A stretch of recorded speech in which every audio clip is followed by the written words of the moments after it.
have some of the most brilliant minds in London.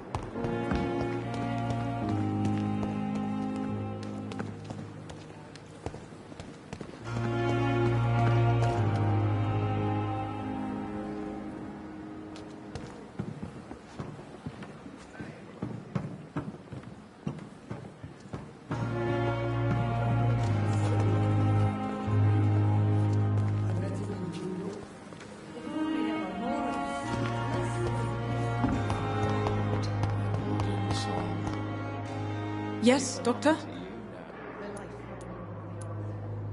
Exactly how bad is the supply situation here at Pembroke? It really depends. Dr. Swansea deftly works his society contacts for monies, but with the quarantine, well, we're in God's hands. I'm really sorry, sir. I'll be back in a couple. Why then do you always work the nights? Don't you ever sleep? At the Pembroke, we're always hands on deck.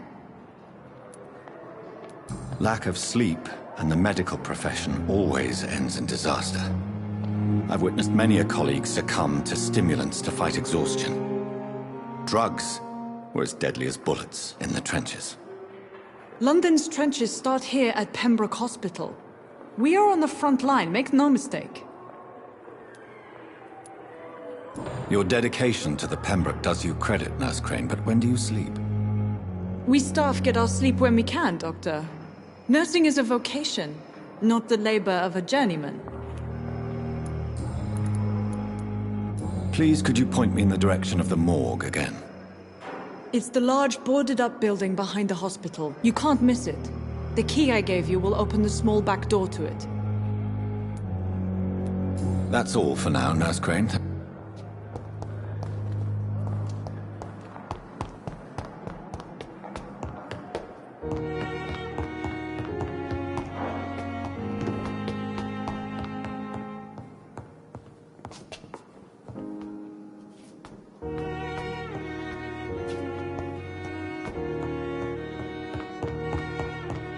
I cannot enter.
It's locked.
Good evening, miss.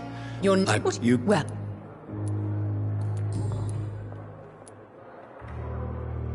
Who are you really, Miss Harcroft? I mean, apart from being a vampire. Is that not enough for you, puny mortal? What do you require?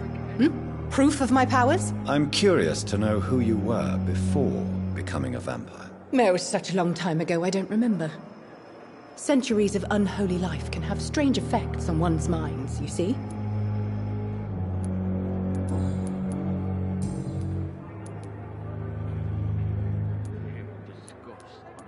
And why do you believe you're a vampire? I don't need to believe anything.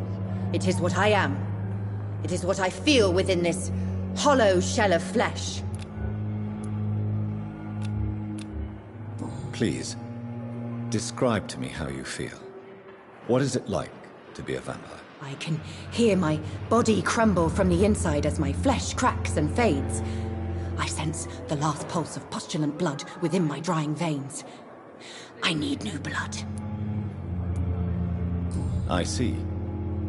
Have you ever heard of Cotard's syndrome, Miss Harcroft? Never. It's a mental illness discovered by a French neurologist named Jules Cotard. The affected patients are delusional. They believe that they are putrefying, that they are dead, a ghost or a ghoul, or in your case, a vampire. Delusional, you say? Oh, sad and petty mortal. You can't even... I'm assuming you must be a... It's only a The staff here are not your enemy. I'm not... Thank...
Who are these enemies you mentioned? Can you... I cannot say for sure. But I sense their eyes on me from nearby. I feel them watching me every time I visit the garden near the morgue.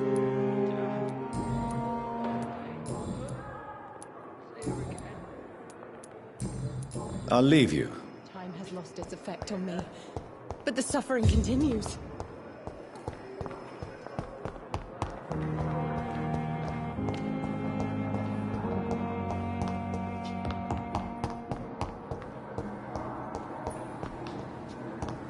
Thelma Harcroft said she was being watched by vampire hunters.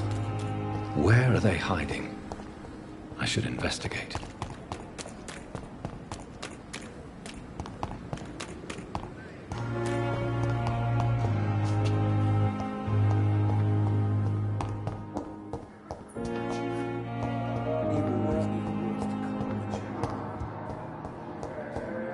We may lack the resources, but we have some of the most brilliant minds in London.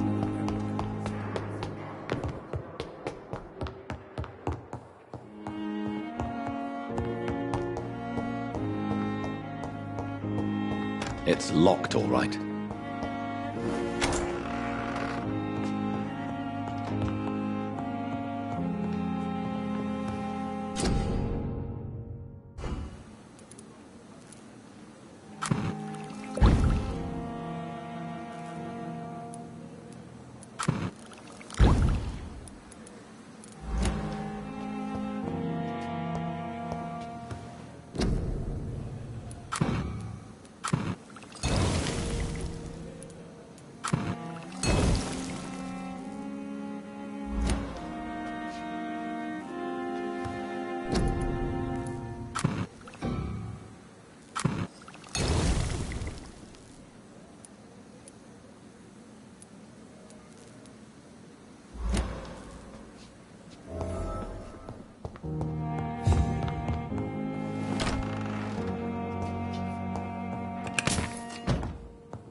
resignation and more determination. I know I can count. Good evening, nurse. Dr. Swansea has already told us about you, sir. I'm Nurse Gwyneth Branigan. Welcome to the Pembroke Hospital. Did he really? It's a good thing I wasn't hoping to keep a low profile. All members of staff have already read about your new blood transfusion technique. Dr. Swansea made sure of that. I see. Well, I'm a little surprised, but I suppose I'll just have to deal with this unexpected notoriety. You must know, blood transfusions are Dr. Swansea's primary subject of research. He is convinced it is the future. Tell me what Dr. Tibbets did. I know his mistake caused a patient's death. If I had not covered up his error, Dr. Tibbets would have been fired from this hospital. I could not let that happen. You can't allow your emotions to dictate your conduct concerning patients, Nurse Brannigan. Look around you, Dr. Reed. Do you really think we can afford to lose a brilliant practitioner like Dr. Tibbets in our situation?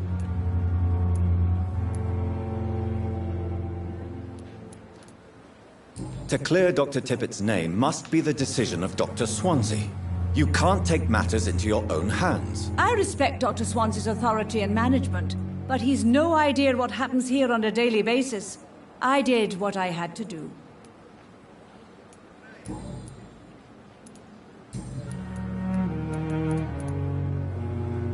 How are things here? Not good, to say. Do you think this hospital can survive the epidemic? We are all volunteers here.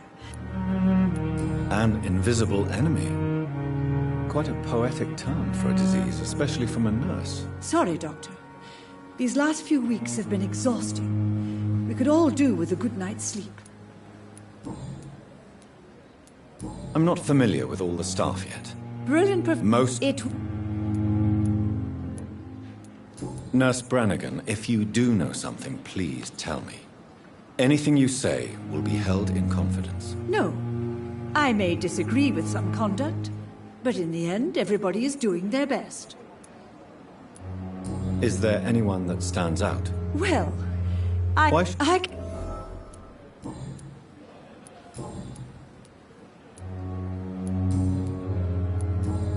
Goodbye, nurse.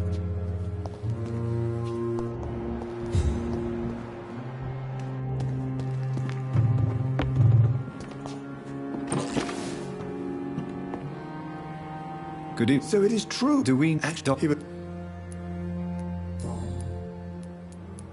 Corcoran, I want you to tell me about Mr. Connor. How did he die? What happened? He was my patient. He died because of my mistake. That's the blunt truth.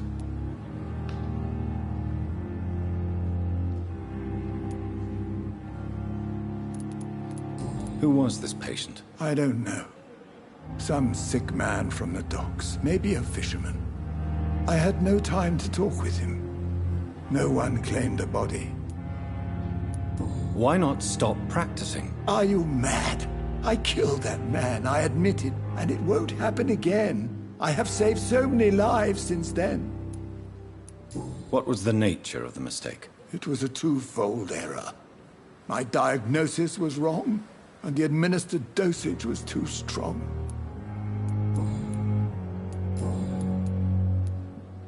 I will cover for you, Dr. Tibbets, by keeping what happened to Mr. Connor to myself. I don't know what to say, actually. I can't exactly force you to become my accomplice. You didn't force me. This is my decision to make. I believe you're still of use to the hospital, considering the situation. Then I can make you this promise. As soon as the epidemic is eradicated, I will resign.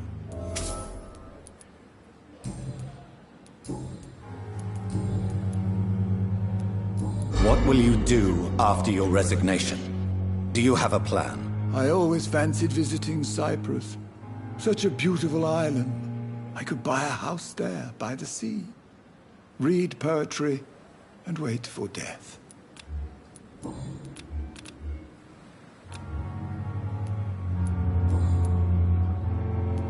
You're exhausting yourself, Corcoran. Maybe you should think about preserving your strength. No. We must keep on healing all those poor souls. We are the last rampart before chaos.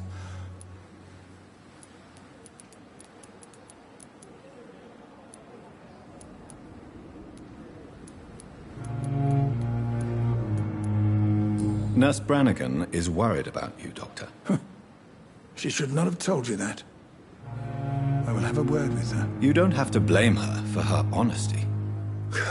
I'm not that kind of man, my dear Jonathan. Actually, Nurse Brannigan's opinion is the only one I may listen to. Goodbye, Doctor.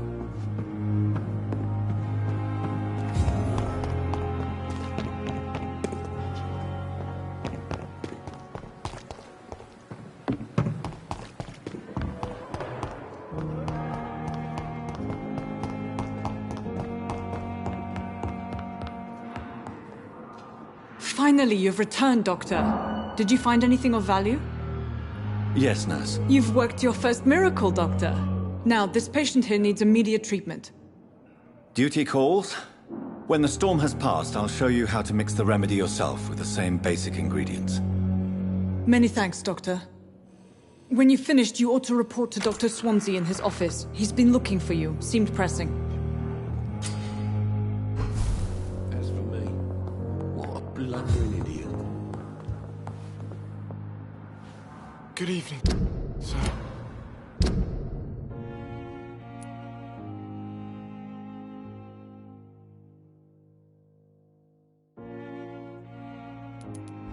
Doctor.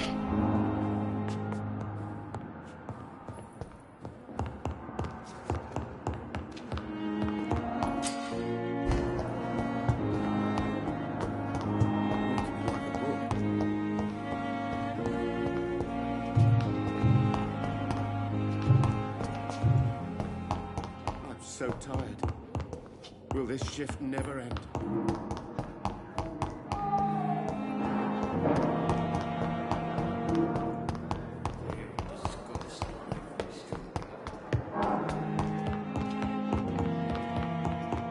I cannot enter.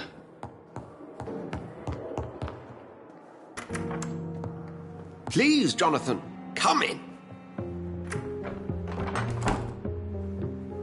Fascinating, is it not? In the last decade, so many mysteries have been brought to light with our microscopes.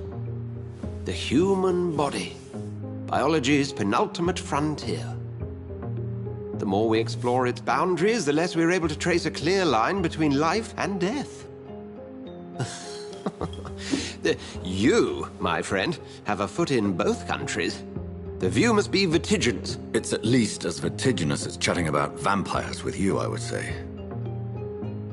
This must be all so new to you.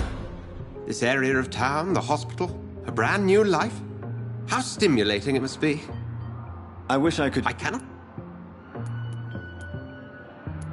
I'm a dead man. I was murdered. Now I'm a murderer.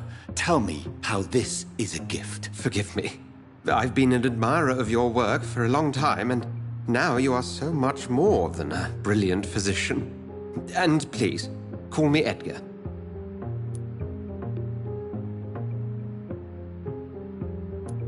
There is no need to apologize, Edgar. You offered me sanctuary when I had none. Very well. I have a task for you, Jonathan. Something that will require all your newfound skills. Please, go on. The Pembroke only survives through the generosity of our benefactors. A spokesman or politician is what you need. Discretion is in order, Jonathan. Lady Ashbury has recently received rather indelicate correspondence that, if revealed, would jeopardize her position. And you would like me to eradicate this threat? By the stole, of course not. I would just like you to pay her a visit. Her ladyship is certainly near the tents outside, tending the sick. Accepted. I'll see what kind of trouble Lady Ashbury is in.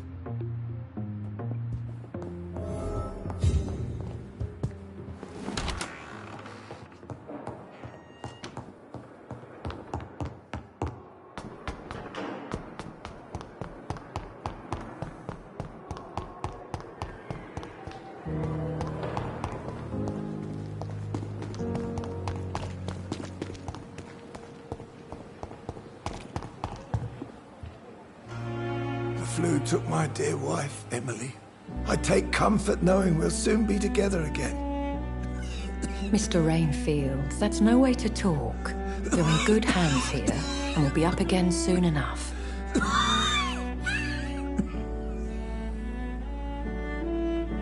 Now do me a kindness and get some sleep. I'll be back round later. Your words are kind, the blessings of an angel. You're the sweet, sweet Lady of Mercy.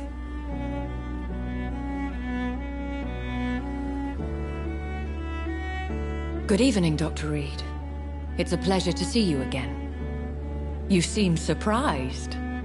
Dr. Swansea has brought me up to speed concerning your recent appointment to Pembroke Hospital. You're a the lady who saved me that night, before vanishing into thin air. I remember you from the pub with Dr. Swansea. Indeed. Allow me to introduce myself formally this time. My name is Lady Ashbury. I remember you well, in spite of the brevity of our encounter.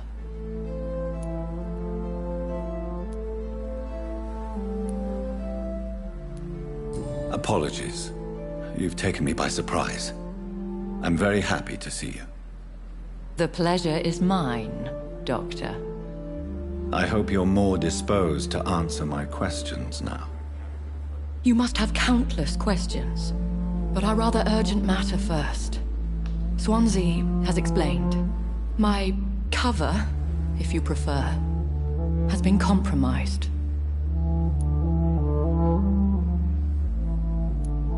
Dr. Swansea has commissioned me to be your agent in this matter. You could start by explaining what's amiss. These past Please continue. Every detail is essential. I'm your man. My embarrassment in this matter is eclipsed only by my shame at having put the hospital at risk. The threat from our anonymous scoundrel is clear. A list of dates. My visits coinciding with the dates of suspicious patient deaths.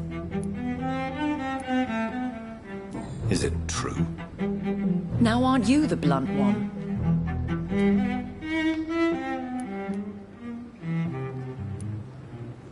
You are aware that I too know the thirst for the scarlet nectar. In all honesty, I'm not simply a patron to the hospital. My visits serve a dual purpose.